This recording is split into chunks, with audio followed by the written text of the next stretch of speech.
নমস্কার বন্ধুরা, এই সিচুয়েশনে আমার মাথায় একটা লাইন আসছে, পাগলে কিনা বলে ছাগলে কিনা খায়, গাধাকে যত পিটো গাধা কি ঘোড়া হয়। কবি বোধহয় এদেরকে ভেবে এই লাইনগুলো লিখেছিলেন। আজকে আবারও ওদেরকে আমরা থার্ড ক্লাস সম্মানের সাথে ওয়েলকাম করতে চাই। আমার ডান পাশে আছেন কেরেঞ্চিম্যান ভাবুক বাহাদুর, আর বাঁ পাশে আছেন ও কাজের বিমল দাস। আজকে আবারও আমরা এই দুই কর্পোরেট মহারথীদের কর্পোরেট লাইফের এক্সপিরিয়েন্স নিয়ে কিছু কথা বলবো। আচ্ছা, কিছুদিন আগে আমরা শুনতে পেয়েছিলাম গভর্নমেন্ট এমপ্লয়ীদের নাকি ইনক্রিমেন্ট হয়েছিল, ডিয়ারনেস অ্যালাউন্স বাড়ানো হয়েছিল। তো মিস্টার বিমল দাস, আপনাদের কর্পোরেটে কি ডিয়ারনেস অ্যালাউন্স বলতে কিছু আছে? ডিয়ারনেস অ্যালাউন্স তো নেই, ক্লিয়ারনেস অ্যালাউন্স আছে। যারা কমলা পছন্দকে পছন্দ করে না তাদেরকে ক্লিয়ারনেস দিয়ে দেওয়া হয়। তো আমারও বিমল পছন্দ ছিল, তো কমলা পছন্দ নিজেদের লস করিয়ে আমাকে বার করে দিল আর কি। হ্যাভ এ রিল্যাক্স, সি কমলা পছন্দ নট ফর মাই। মানে আপনার থেকে এটাই আশা ছিল। তো মিস্টার কেরেঞ্চিম্যান, আপনাদের কি এমন ডিয়ারনেস অ্যালাউন্স কিছু আছে? ডিয়ারনেস আমাদের ড্রাইনেস অ্যালাউন্স দেয়, ড্রাইনেস অ্যালাউন্স। সারাদিন কাজ করিয়ে করিয়ে করিয়ে পুরো ড্রাই করে দেয়। বসগুলো শুধু মিটিং করো মিটিং করো মিটিং করো, এগুলো শুধু শুধু। আপনি বলুন, এত মিটিংয়ের কি জরুরত? কোনো কাজ হয় নাকি এত মিটিংয়ে? কিচ্ছু হয় না। সকাল 9টায় জয়েন করি, বলে যে সারাদিন কি কি কাজ করব ওগুলোর মিটিং করতে। তারপর আবার মিটিং যে টিমকে দিয়ে কিভাবে কাজ করাবো ওগুলোর মিটিং। তারপর আবার মিটিং যে টিমকে যে কাজ করাচ্ছে ওগুলো ম্যানেজমেন্ট কিভাবে করব।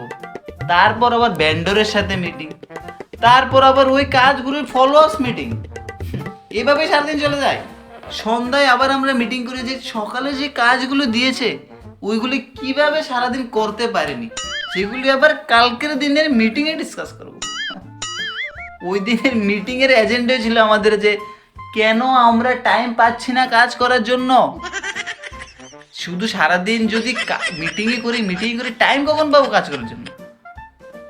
মানে বসকে বলে দিয়েছি আমি ডাইরেক্ট, এভাবে চলবে না, এত মিটিং করলে হবে না, ক্লিয়ার মেসেজ দিয়ে দিয়েছি। আচ্ছা ঠিক আছে, এখন জেনে নিই আপনাদের পড়াশোনার ব্যাপারে। তো মিস্টার ভাবুক বাহাদুর, আপনি কতটুকু পড়াশোনা করলেন শুনি? পড়াশোনার কথা যদি বলতে যাই, আমার প্রথমে করলাম ইঞ্জিনিয়ারিং যৌবনের অবসান, তারপরে করলাম মাস্টার্স আশার সামাজিক, তারপরে করলাম ব্যাংকিং এর প্রিপারেশন, মানে অ্যাজ ইউজুয়াল নো প্লেসমেন্ট। তারপরে তো করলাম কর্পোরেট জব, মজবুরি আর কি। আমার কাছে লাগে আমি সব করে নিয়েছি যেটা একটা ইন্ডিয়ান সোসাইটির দরকার। Society can tell me shit now. সোসাইটি কি বলবে? বেটা ইঞ্জিনিয়ার করে নিয়েছি, বেটা মাস্টার্স হয়ে গেছে, বেটা ব্যাংকিং এর প্রিপারেশন করে কমপ্লিটেড, বেটা কর্পোরেট জব করো অলরেডি ডান। আর কিছু সোসাইটি বলো? বেটা যা ইচ্ছা তা করো, তাই করছি এখন। So sad. যদিও দুঃখ লাগলো না। আর আপনি বলুন মিস্টার বিমল দাস। আমি একটুও পড়াশোনা করি নাই, পড়াশোনা আমাকে একটুও চয়েস করে নাই। আমার বাবা আমাকে স্কুলে ভর্তি করিয়েছিল ঘুষ দিয়ে। তারপর বিকেলে হেডমাস্টার ইন্টারেস্ট সহ ঘুষ আর আমাকে বাড়িতে ফিরিয়ে দিল।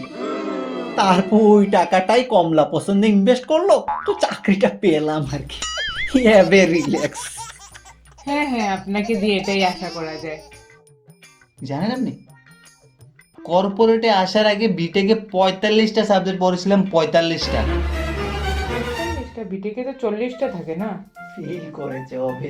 তাহলে ফেল করি না, মানে 45টা সাবজেক্টের মধ্যে তো একটা সাবজেক্ট ছিল কি ইঞ্জিনিয়ারিং ড্রয়িং।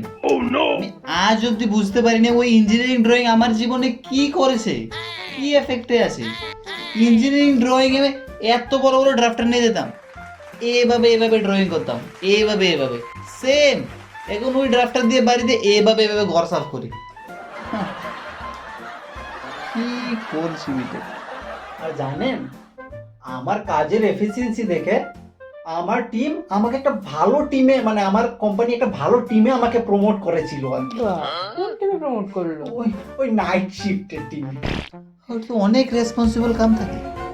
মানে আমি প্রথম ওই জিনিসটা নিয়ে ভাবনায় পড়ে গিয়েছিলাম। আমি ভাবছিলাম রাতে ডিউটি হবে তো অনেক কাজ করতে হবে, খুবই অ্যালার্ট থাকতে হবে। কিন্তু তারপরে আমি বুঝতে পারলাম এটা তো একটা ফান ইভেন্ট। আপনি আপনার বাড়িতে ঘুমোতে পারবেন না, ওই অফিসে গিয়ে ঘুমোতে হবে আর কি। তো আর হচ্ছে আপনাকে অ্যাটেন্ডেন্সের জন্য আপনার ল্যাপটপটাকে অন রাখতে হবে। ওটা আমি লাস্টে পা দিয়েও করে রেখে দিলাম। See my leg, not for mine. মানে আচ্ছা ঠিক আছে, খুবই ভালো তো লাগলো না আপনাদের সাথে কথা বলে। তবুও লাস্টে যদি আপনারা কোনো উপদেশ দিতে চান। উপদেশ বলতে আমি একটা কর্পোরেট মন্ত্র বলে দিতে চাই, যেটা আমাকে আমার সিনিয়র বলেছিল, বলুন। जी कि बने रहो पागला काम करेगा अगला, बने रहो लूल सैलरी पाओ फुल, जिसने ली टेंशन उसकी बीवी को मिली पेंशन, काम करो या ना करो पर काम की फिक्र जरूर करो, फिक्र करो या ना करो फिक्र की जिक्र जरूर करो, जो काम करे उसकी उंगली करो और जो ना करे उसकी चुगली करो। বাহ বাহ বাহ, আপনি তো একটা তীর্থ সত্যি বললেন। একদম একদম। হ্যালো হ্যাঁ বস, না না বস আমি করি, আরে এটা তো শোতে এসে আমি বললাম, না না না আমি কাজ করি। হ্যালো হ্যালো আমি করি তো। ও বিমল দাস, আপনি কিছু বলতে চান? আমি আর কি বলবো, আমি এটাই বলবো, ভেরি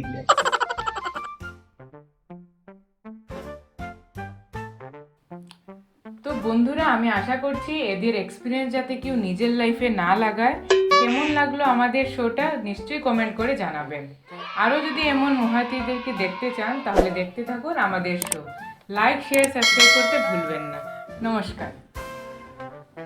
তো ভাবো বাবু কি হলো?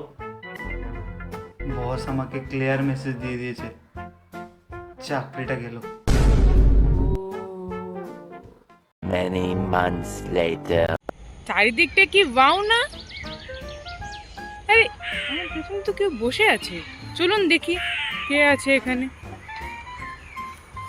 Hello mister.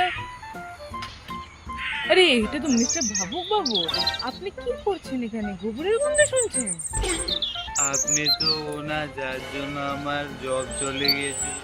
আরে না না, আমার জন্য কেন জব যাবে? আমি কিছু জানি না এগুলি। আপনার শো থেকে বস আমাকে বের করে দিয়েছিল জব থেকে। কি বলছেন এগুলো? I don't know you. এখন কি করছেন আপনি? এখন আমি বিমল দাসের সাথে লাঙ্গল চাষ করছি। এ বাবা, এই বিমল টিমল আমি চিনি না ভাই, আমি আসি এখান থেকে।